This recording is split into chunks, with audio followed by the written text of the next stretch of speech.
Pinapanood kita. Canada number 16, since this is your first time here in Santiago City, batiin mo daw sila. Yes, ayan! Binabati ko lahat ang nandito.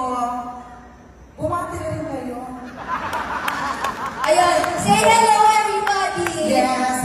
First of all, I would like to say, my answer to this question is self-service. Because my English is separated and asserted.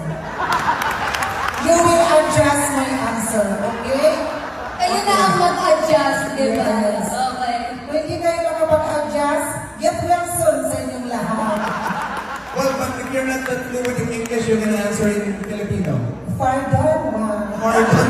Pardon. Pardon. Okay na tayo. Okay. Ayan, total ready na siya. Are you ready for your hashtag? Yes, I'm ready my hashtag, but my answer is not ready. Okay. Ang importante dyan ay nandito ka ngayon at talagang napapasaya mo ang mga Yes! Masaya ba kayo?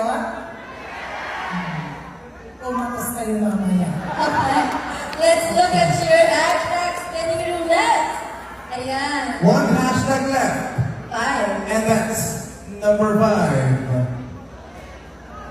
And hashtag number 5 is hashtag acceptance. Hashtag acceptance. Miss Taylor, you have 60 everyone, seconds.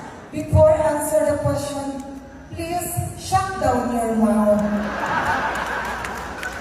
Yes, my question is acceptance. You know what? Acceptance is very important to many people, internal and other citizens. Yes, just like me. My mother is accept me being a lady dog, a part of LGBTQIA. Ayun. Yes. And I am proud and I am accept myself being a construction worker almost 10 years. That's why I will accept myself. Because being a board, being a board member of my family, I need to provide food and good food to my family.